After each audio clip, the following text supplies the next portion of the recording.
Dear friends, ഐലേണിലെ face I D registration എങ്ങനെയെന്ന് നോക്കാം. ആപ്പ് ഓപ്പൺ ചെയ്യുമ്പോൾ തന്നെ നമുക്ക് പുതിയ വേർഷൻ അപ്ഡേറ്റ് ചെയ്യാനുള്ള ഓപ്ഷൻ ഓപ്പൺ ആയി വരുന്നതാണ്. ആൻഡ്രോയിഡ് ഫോണുകളിൽ ഡൗൺലോഡ് ചെയ്ത് ഇൻസ്റ്റാൾ ചെയ്യേണ്ടതാണ്. ആപ്പിൾ ഫോണുകളിൽ ഡയറക്റ്റായി ഇൻസ്റ്റലേഷനിലേക്കാണ് പോകുന്നത്. വൺസ് ഇൻസ്റ്റാൾ ചെയ്ത് കഴിഞ്ഞാൽ നമുക്ക് ഇതുപോലെ ഒരു സ്ക്രീൻ ഓപ്പൺ ആയി വരുന്നതാണ്. ഈ സ്ക്രീനിൽ നമുക്ക് കാണാം ഡീസൻ്റായി ഡ്രസ്സ് ചെയ്യുക, ഇതുപോലെ ഫ്രെയിമിൽ ഫേസ് നന്നായിട്ട് കവറാകുന്ന രീതിയിൽ ഇരിക്കുക, നല്ല രീതിയിൽ ലൈറ്റിംഗ് ഉണ്ടായിരിക്കുക, ഗ്ലാസ് ഉപയോഗിക്കുന്നവർ തൽക്കാലത്തേക്ക് ഇത് മാറ്റിവെക്കുക എന്നുള്ള ഇൻസ്ട്രക്ഷൻസ് നമുക്ക് കാണാം. അത് വായിച്ച് കണ്ടിന്യൂ ക്ലിക്ക് ചെയ്ത് കഴിഞ്ഞാൽ നമുക്ക് അടുത്ത സ്ക്രീനിലേക്ക് പോകാവുന്നതാണ്. ഇവിടെ നമുക്ക് രണ്ട് പെർമിഷൻസ് ആണ് ചോദിക്കുന്നത്. ഒന്ന് നമ്മുടെ ഫോട്ടോ എടുക്കാനുള്ളതും രണ്ടാമത് സ്റ്റോറേജിൻ്റെയും. ഇത് രണ്ടും കൊടുത്തതിന് ശേഷം ക്യാപ്ചർ ഫേസ് എന്നുള്ള സ്ക്രീനിലേക്ക് പോകുന്നതാണ്. ഇവിടെ നമ്മൾ ഫേസ് ക്യാപ്ചർ ചെയ്ത് കഴിഞ്ഞാൽ നമുക്ക് രണ്ട് ഓപ്ഷൻ വരുന്നതാണ്.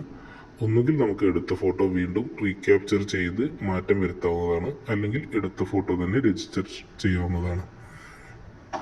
വൺസ് രജിസ്ട്രേഷൻ ക്ലിക്ക് ചെയ്ത് കഴിഞ്ഞാൽ ഒരു 2 to 3 minutes നമുക്ക് വെയിറ്റ് ചെയ്യേണ്ടതായിട്ട് വരും. സോ അത് ഞാൻ ഫാസ്റ്റ് ഫോർവേഡ് ചെയ്യുകയാണ്.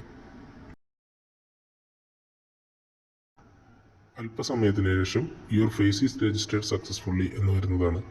അപ്പോൾ നമുക്ക് കാണാം please blink your eyes 2 times എന്ന് ഒരു മെസ്സേജ്. ഇതിന് ശേഷം നമ്മൾ 2 പ്രാവശ്യം ബ്ലിങ്ക് ചെയ്ത് കഴിഞ്ഞാൽ നമ്മുടെ ഫേസ് വീണ്ടും ക്യാപ്ചർ ചെയ്യുന്നതാണ്. നമ്മൾ ശ്രദ്ധിക്കേണ്ടത് ആ ബ്ലിങ്ക് ചെയ്ത സ്ക്രീൻ പോയതിന് ശേഷമാണ് നമ്മുടെ ഫേസ് ക്യാപ്ചർ ചെയ്യുന്നത്. അപ്പോൾ ഒരു 2 സെക്കൻഡ് നമ്മൾ വീണ്ടും ഫേസ് ഫോക്കസിൽ തന്നെ വെച്ച് വെയിറ്റ് ചെയ്യേണ്ടതാണ്.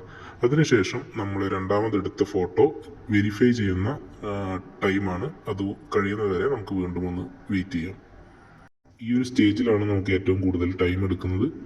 ഈ വെരിഫിക്കേഷൻ സ്റ്റേജ് കഴിഞ്ഞാൽ നമ്മുടെ മെയിൻ സ്ക്രീനായ ഐലേണിൻ്റെ വിൻഡോ ഒരു വെൽക്കം സ്ക്രീനോടുകൂടി ഓപ്പണായി വരുന്നതാണ്. സോ നമ്മുടെ പേരും അതിലൊരു വെൽക്കം സ്ക്രീനും സക്സസ്ഫുള്ളി റെക്കഗ്നൈസ് ചെയ്തു എന്നുള്ള മെസ്സേജും വരും. ഇതിനുശേഷം നമുക്ക് ഇത് റെഗുലറായി ഐലേൺ ആപ്പ് ഉപയോഗിക്കുന്നത് പോലെ ഉപയോഗിക്കാവുന്നതാണ്. Thank you.